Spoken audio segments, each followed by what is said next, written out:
Donc, nous venons de lire dans l'Ancien Testament, nombre 18, à partir du verset 20 au 22, 23, 24, où nous avons vu que la dîme, le fait de prélever la dîme, était une loi perpétuelle que l'Éternel a instaurée.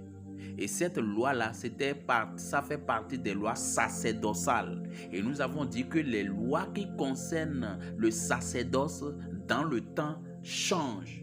Et seule la loi qui concerne notre vivre dans la société commune, c'est elle qui ne change jamais. Voyez-vous? Mais les lois qui concernent le sacerdoce changent au fur et à mesure que les choses évoluent. Voilà pourquoi le temple de Salomon dans le Nouveau Testament devient le corps humain. Au fait, ça a changé de forme. Voyez-vous, les animaux qu'on tuait dans l'Ancien Testament, dans le Nouveau Testament, ça a changé de forme, ainsi de suite. Maintenant, j'ai dit qu'il faudrait que nous revenions à Paul, parce que Paul est un exemple, un modèle. Et tout ce que nous devons faire, nous devons suivre Paul, parce qu'il dit dans Galates 1, que ce que nous venons de lire, même si un ange descend du ciel et dit le contraire de ce qu'eux disent, ou de ce qu'eux ils ont dit, que cet ange-là soit maudit, anathème. Alors, donc eux, même Paul, quand il descend, il dit autre chose, il est maudit. C'est ce que les Écritures disent. Alors, ce que Paul a dit, nous voudrions interroger Paul par rapport à la dîme. Voyez-vous, pour savoir comment c'est. Regardez ce qu'il a dit ici. Je voudrais lire mot à mot. Voilà pourquoi je prends le livre d'Hébreux 7. Je commence à partir du premier verset jusqu'au descendant, parce que c'est très important. Écoutez. En effet, ce Melchisédek, roi de Salem, sacrificateur du Très-Haut, qui alla devant Abraham lorsqu'il revint de la défaite des rois, qui le bénit. Je reprends. En effet, ce Melchisédek, roi de Salem, sacrificateur du Dieu Très-Haut, qui alla au-devant d'Abraham lorsqu'il revenait de la défaite des rois, qui le bénit, et à qui Abraham donna la dîme. À qui, écoutez bien, à qui Abraham donna la dîme. Abraham, c'est quelqu'un de l'Ancien Testament, qui est d'abord roi de justice, d'après la signification de son nom, ensuite roi de Salem, c'est-à-dire roi de paix, qui est sans père, sans mère, sans généalogie, et qui n'a ni commencement de jour ni fin de vie, mais qui est rendu semblable au Fils de Dieu. Ce Melchisédek demeure sacrificateur à perpétuité. Je m'arrête là d'abord et j'explique. Ici, Paul fait référence à Melchisédek, qui est sans père ni mère, à qui Abraham a payé la dîme. Et ce Melchisédek était semblable au Fils de Dieu. Le Fils de Dieu, nous savons tous que c'est Christ Jésus. Vous comprenez? Quelque chose va sortir tout à l'heure. Continue. Il dit, considérez combien est grand celui auquel le patriarche Abraham donna la dîme du butin. Verset 5, suivez très bien. Écoutez. Ceux des Lévites, ceux des fils de Lévites, qui exerçaient le sacerdoce, ont d'après la loi, vous écoutez là? Vous écoutez? Je reprends. Je suis dans Hébreux 7, je suis au niveau du verset 5. Écoutez très bien. Ceux des fils de Lévi qui exerçaient le sacerdoce ont d'après la loi l'ordre de prélever la dîme sur le peuple, c'est-à-dire sur leurs frères qui cependant sont issus des reins d'Abraham. Et lui qui ne tirait pas de son origine, il leva la dîme sur Abraham et il bénit celui qui avait les promesses.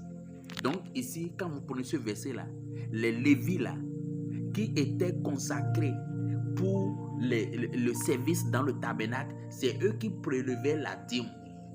Suivez très bien. Et c'était une loi. Voyez-vous, c'est bien précis, d'après la loi. Alléluia. Et lui, je suis au verset 8, je descends au verset 8, il dit, et ici, ceux qui perçoivent la dîme sont des hommes mortels. Mais là, celui-ci dont il est attesté est vivant. La dîme était convoyée vers le souverain sacrificateur. Le souverain sacrificateur est mortel dans l'Ancien Testament. Et je vous ai dit que l'Ancien Testament, tout ce qui se passait là-bas était ombre dans le Nouveau Testament. Donc l'ombre, le Nouveau Testament, c'est la réalité. Donc quand vous prenez le souverain sacrificateur dans l'Ancien Testament, ici le souverain sacrificateur, c'est Jésus le Christ. Amen. Vous suivez? Donc le souverain sacrificateur était ombre de Jésus. Le vrai souverain sacrificateur, c'était Jésus-Christ. Mais la dîme qui lui était adressée là-bas, là, lui, cet homme-là qui était souverain sacrificateur, ou bien les Lévites qui percevaient les dîmes et autres là, ce sont des hommes mortels. Sur le plan littéral, ce sont des hommes qui meurent. Voyez-vous? Mais ici, dans le Nouveau Testament, le vrai souverain sacrificateur, lui, il vit pour toujours, il ne meurt pas. Christ, c'est lui le souverain sacrificateur. Mais ici, je reprends le verset. Il dit ici, il parlait du verset qu'on vient de lire, le 5 là. Ceux des Lévites qui exerçaient le sacerdoce ont d'après la loi l'ordre de prélever la dîme sur le peuple. Et quand vous allez au verset 8, il dit, et ici, c'est-à-dire dans ce qu'il a dit là, qui percevaient, et ceux-ci, pardon, ici, ceux qui perçoivent la dîme, c'est-à-dire les Lévites là, sont des hommes mortels. Mais là, celui dont il est attesté qui est vivant, c'est Christ. De plus, Lévi perçoit la dîme. Lévi, qui perçoit la dîme, l'a payé pour ainsi dire par Abraham, car il était encore dans les reins de son père lorsque Melchisedec alla au-devant d'Abraham. Verset 11, suivez très bien. Si donc la perfection avait été possible par le sacerdoce lévite, car c'est sur ce sacerdoce que reposait la loi donnée au peuple. Voyez-vous? La loi qui était donnée au peuple, là, c'est de payer la dîme. La dîme fait partie de la loi sacerdotale.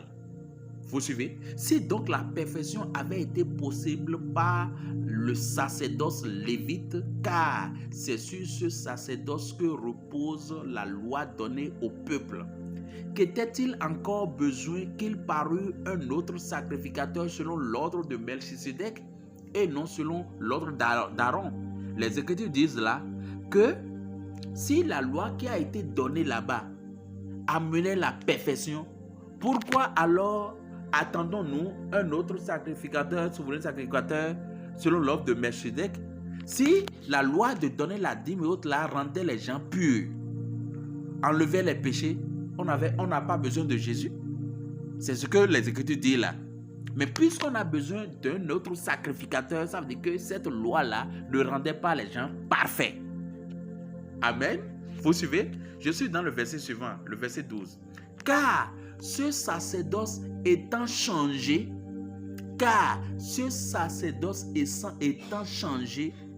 nécessairement aussi, il y a un changement de la loi. Vous suivez? En effet, celui de qui ces choses ont été dites appartiennent à une autre tribu dont aucun membre n'a fait service à l'autel. Car il est notoire que notre Seigneur est sorti de Juda, tribu dont Moïse n'a rien dit pour ce qui concerne le sacerdoce. Vous voyez, cela devient plus évident encore quand il paraît un autre sacrificateur à la ressemblance de Melchisédek. Il parle de Jésus. Institué, non d'après la loi, institué, non d'après la loi d'une ordonnance charnelle, mais selon la puissance d'une vie impérissable. Voyez-vous? Amen. Je vais expliquer un peu. La dîme dans l'Ancien Testament, c'était littéral. Et cette dîme qui est littérale là, était apportée à un souverain sacrificateur sur le plan naturel, un mortel. Vous suivez? La dîme était littérale, le souverain sacrificateur était un être littéral mortel. Alors que dans le Nouveau Testament, on dit que le sacrificateur qui est le souverain sacrificateur de ce côté-ci, à la ressemblance de Melchisédek, lui, il n'est pas mortel. Il est immortel. Donc, il lui faut... ici, le souverain sacrificateur a changé de forme. De la forme mortelle, nous sommes maintenant dans la réalité venus à la forme immortelle, qui est Christ. De la même manière, la dîme qui lui était apportée dans l'Ancien Testament, qui était sur le plan physique, de l'autre côté aussi, doit être sur le plan spirituel. C'était une dîme immortelle qu'il faut apporter à un sacrificateur immortel de ce côté-ci. Est-ce que vous suivez ça? Amen. Continuons. Il dit, car ce témoignage lui est rendu. Tu es sacrificateur pour toujours, selon l'ordre de Melchisédek. Il parle de Christ, hein? Ainsi,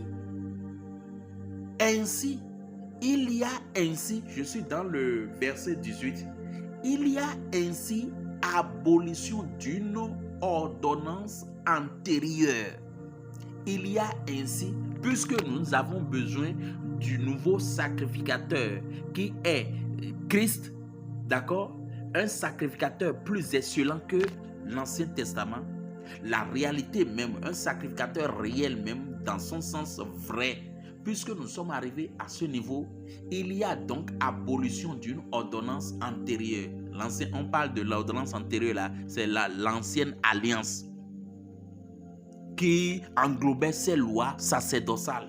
Voyez-vous, il y a abolition d'une ordonnance antérieure à cause de son impuissance et de son inutilité. Payer la dîme, toutes ces choses-là, c'est inutile. Parce que ça ne réglait pas la chose. Vous voyez? À cause de son inutilité. Car la loi n'a rien amené à la perfection. Payer la dîme, amener les moutons dans le tabernacle, tuer les moutons, prôner leur sang, toutes ces choses-là, n'a pas donné la perfection. Et la perfection maintenant se trouve dans le Nouveau Testament, sous la grâce et non sous la loi. Est-ce que vous suivez ça? Car la loi n'a rien amené à la perfection. Et introduction d'une meilleure expérience par laquelle nous approchons de Dieu. Et comme cela n'a pas eu lieu sans serment, car tandis que les Lévites sont devenus sacrificateurs sans serment, Jésus l'est devenu avec serment. Car celui qui lui a dit, le Seigneur a juré, et qu'il ne se repentira pas, tu es sacrificateur pour toujours, selon l'ordre de Melchisédek. Jésus est par cela même le garant d'une nouvelle alliance, ou bien d'une alliance plus excellente. Je suis au verset 22. Jésus par cela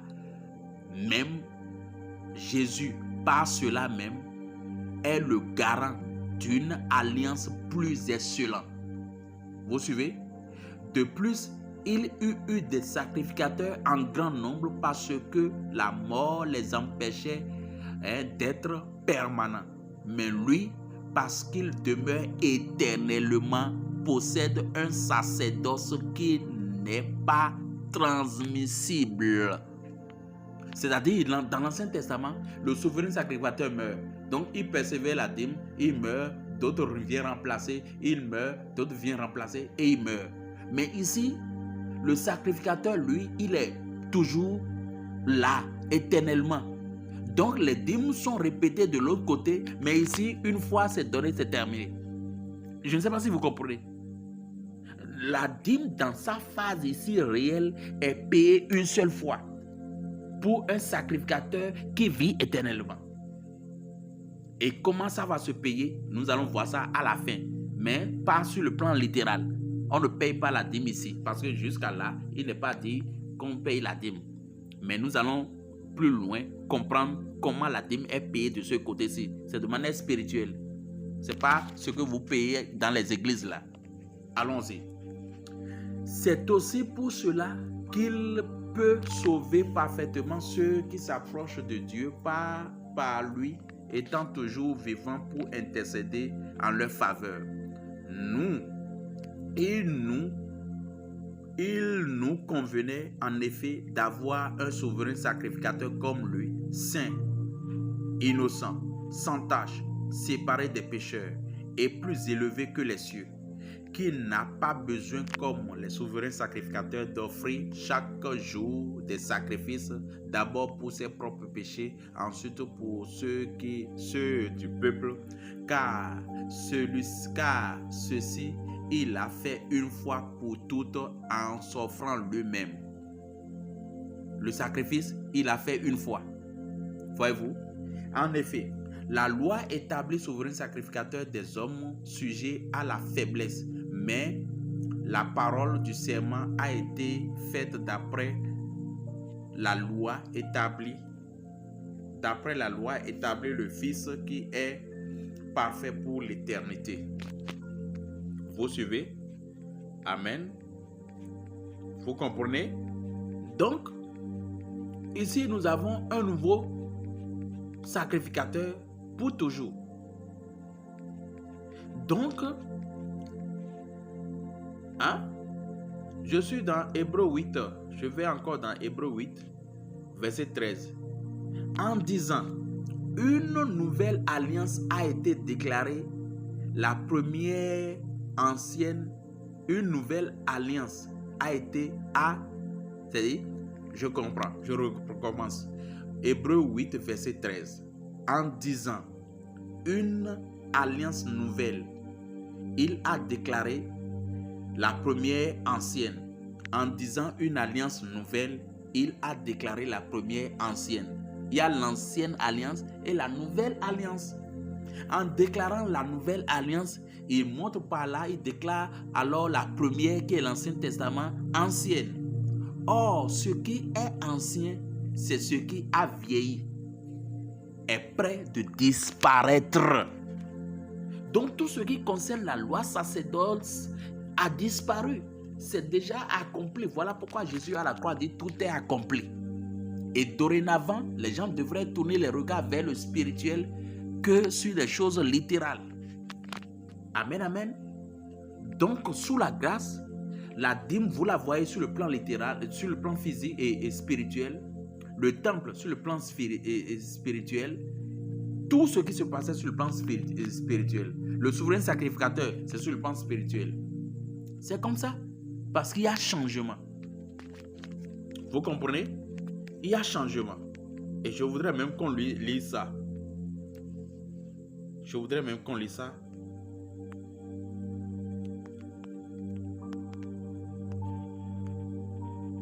Voilà.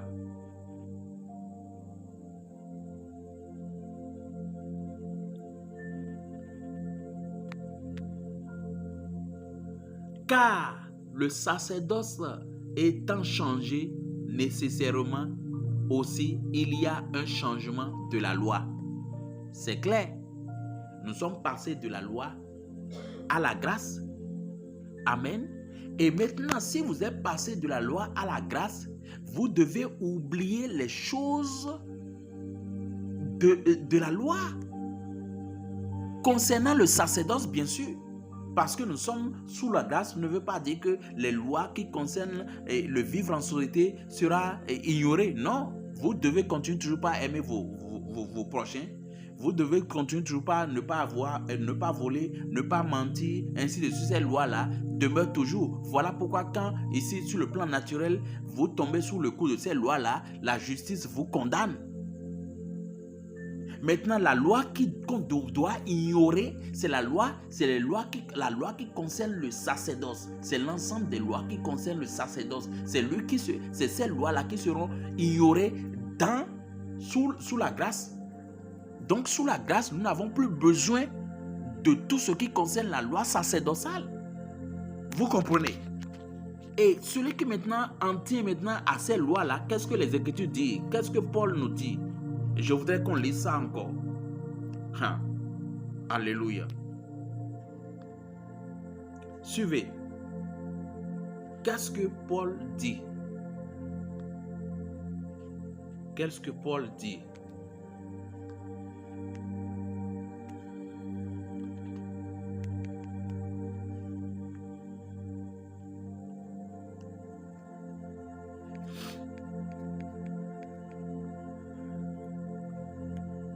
Écoutez. Allons-y doucement. Je suis dans Galates 3, verset 10. Vous comprenez que le fait de payer la dîme sur le plan littéral, ça fait partie des lois sacerdotales. Le fait de tuer les animaux, égorger, prendre leur sang et aller sur le prospiatoire, ça fait partie des lois sacerdotales. Le fait de choisir les Lévites comme sacrificateurs, ça fait partie des lois sacerdotales. Tout ce qui est les pratiques qui concernaient le sacerdoce